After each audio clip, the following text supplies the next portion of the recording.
सुरुवातीला वाटलं आज पाकिस्तान कमबॅक करते. सुरुवातीला वाटलं बुमरा एवढा कसा गंडू शकतो.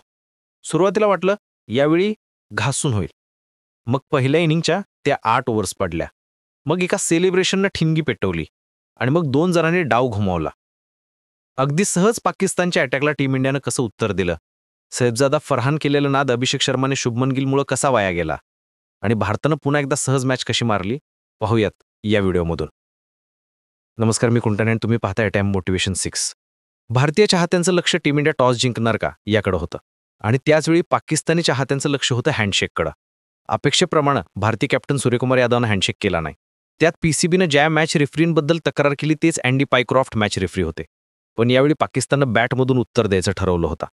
टॉस जिंकून भारतानं पहिली बॉलिंग घेतली. याच्यामागे लॉजिक सिंपल होतं. दुबईच्या ग्राउंडवर सेकंड इनिंगमध्ये दव पडत होतं. बॉलिंग करणं सेकंड इनिंगमध्ये अवघड जाणार होता. त्यामुळे पाकिस्तानला कमीत कमी रन्समध्ये रोखायचं आणि मॅच सहजमध्ये काढायची हा टीम इंडियाचा सिंपल प्लॅन. पण इथं पाकिस्तानच्या बाजूनं पहिला डाव पडला. त्यांचा गेम प्लॅन. पाकिस्तानचा opener Saim Ayub out of form होता. त्यामुळे पाकिस्ताननं त्याला 3 नंबरवर ठेवलं आणि सैफजादा फरहान आणि फकर जमान ओपनिंगला आले आणि दुसऱ्या ओव्हरपासून त्याने रन्स करायला सुरुवात केली. विशेषतः बुमराला टार्गेट केलं.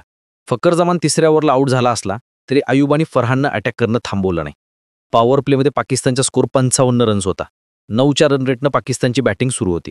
ग्रुप स्टेजमधल्या मॅचमध्ये पाकिस्तानचे बॅटर्स विकेट वाचवण्याच्या नादात गणलेले, पण यावेळी त्यांनी सगळा फोकस अटॅक करण्यावर ठेवला आणि 10व्या ओव्हरमध्येच पाकिस्तानचा स्कोर 90+ होता. त्यानंतर जरा स्कोर स्लो झाला खरा, पण त्यांनी तो सुद्धा कव्हर केला. विशेष म्हणजे ज्या मॅचमध्ये मोठे शॉट्स येत नव्हते तिथं त्यांनी सिंगल डबल सुरू ठेवल्या. अर्थात त्यामुळे गॅप पडलीच, पण तरीही अटॅक करून खेळण्याच्या गेम प्लॅनमुळे पाकिस्तानला 171 रन्सपर्यंत जाता आलं. पाकिस्तानच्या बाजूनं दुसरा डाव पडला. बुमराचं अपयशी होणं भारताच्या यक्क्याचे. फक्त पाकिस्तानला नाही तर जगातल्या प्रत्येक टीमला भीती असते. पण पाकिस्ताननं बुमराच्या पहिल्याच बॉलला क्रीज सोडून अटॅक केला. त्याच्या पहिल्याच ओव्हरला 2 चौवे आले. त्यानंतर नो बॉल, वाईड आणि क्रीज सोडून बुमराला मारलेले मोठे शॉट्स, यामुळे बुमराची लाईन आणि लेंथ चुकत गेली. सूर्यानं बुमराच्या 3 ओव्हर पॉवर प्लेमध्ये वापरल्या, पण बुमराला ना रन्स रोखता आले ना विकेट काढता आले. त्यात त्याची शेवटची ओव्हर 11 रन्स देऊन गेली आणि पाकिस्तानच्या इनिंगच्या स्कोरनं खऱ्या अर्थानं प्रेशर क्रिएट केलं. बुमराच्या 4 ओव्हर्समध्ये 45 रन्स हा दुर्मिळ पण महागडा पडलेला आकडा होता. त्यात पिच आणि फिल्डिंग या दोन्ही गोष्टी सुद्धा भारताच्या बाजूनं झाल्या नाहीत. दुबईचं पिच नेहमी स्पिनर फ्रेंडली असतो, पण या मॅचमध्ये बॉल फिरला नाहीच, पण सोबतच बाउन्स सुद्धा फार कमी राहिला. त्यामुळे बुमराला शॉर्ट पिच बॉल टाकता येण्याचे झाले. पाकिस्तानी बॅटर्स सहज पुढं सरकून मोठे शॉट्स खेळत होते.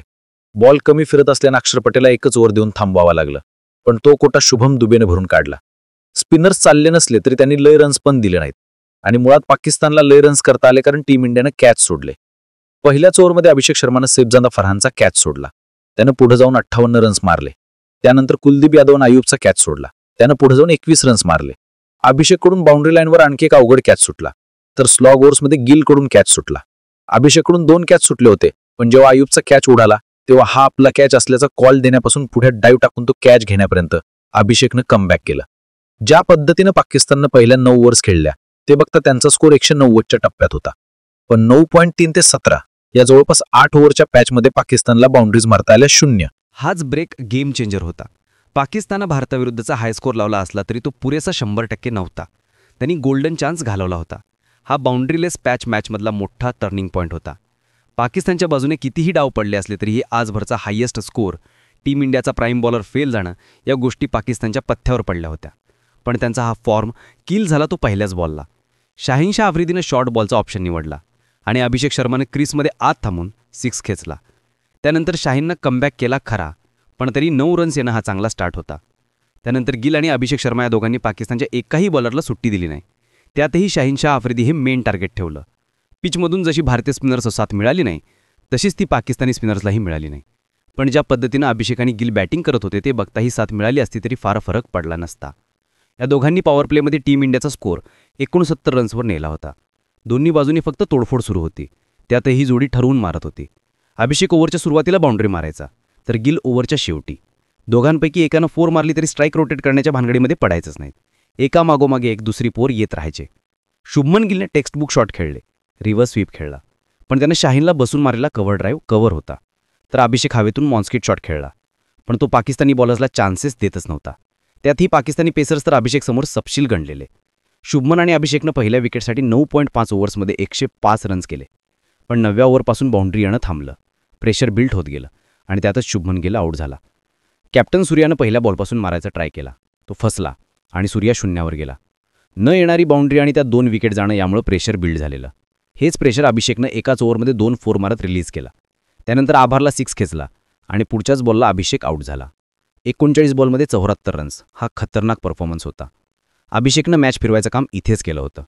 जवळपास निम्मे रन्स त्यानं एकट्याने ओढले होते, ते सुद्धा अगदी सहज पाकिस्तानच्या प्राईम पेसरला टार्गेट करून. पण पाठोपाठ 2 सेट बॅटर्स जाणं हे किंचित टेन्शन वाढवणार होतं. आता पाकिस्तानला फक्त आणखी एक डाव आपल्या बाजूनं पाडायचा होता. संजू सॅमसन आणि तिलकनं अगदी निवांतपणामध्ये स्कोर पुढे नेणं सुरू ठेवलं. संजू आऊट झाला तेव्हा पाकिस्तान हा डाव मिळवला असं वाटलं. पण मग पिक्चरमध्ये हार्दिक पांड्याची एंट्री झाली. पहिलाच बॉल 4 मारून हार्दिकनं प्रेशर रिलीज केलं. त्यानंतर तिलक वर्मानं सुद्धा गिअर चेंज केला आणि टार्गेट टप्प्यात आणलं. शेवटच्या 2 ओव्हरमध्ये 9 रन्स करायचे होते. शाहीननं आफ्रिदीला टप्पा सापडला होता. त्याने 3 चांगले बॉल टाकले. मग तिलक वर्मा म्हणाला ओके आणि डोक्यावरून 6 ठेवून दिला. पुढच्याच बॉलला सहज चौका मारून 6 विकेट्सवर मॅच खिशात घातली. पाकिस्ताननं दिलेलं सगळ्यात मोठा टार्गेट भारतानं 18.5 ओव्हर्समध्येच पार केला. प्रेशर फक्त काही क्षणांपुरतं होतं, त्यापुढं नाही. साईबजादा फरहाननं 50 केली तेव्हा त्यानं बॅट बंदुकीसारखी उंचवत सेलिब्रेशन केलं होतं. पाकिस्तानच्या फुग्यात मजबूत हवा भरली होती. पाकिस्ताननं फरहान नाद केला, पण अभिषेक शर्मा आणि शुभमन गिलमुळं हाच नाद वाया गेला. फरहाननं पेटवलेला मणवा कोणावर शेकणार हे अभिषेकनं पहिल्याच बॉलला दाखवून दिलं होतं.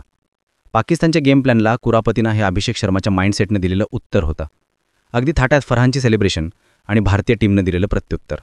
याबद्दल तुम्हाला काय वाटतं? तुमची मतं आणि प्रतिक्रिया कमेंटमध्ये नक्की सांगा. आणि क्रिकेटबद्दलचे इंटरेस्टिंग व्हिडिओज पाहण्यासाठी एम मोटिवेशन 6 यूट्यूब चॅनलला सबस्क्राईब करायला विसरू नका.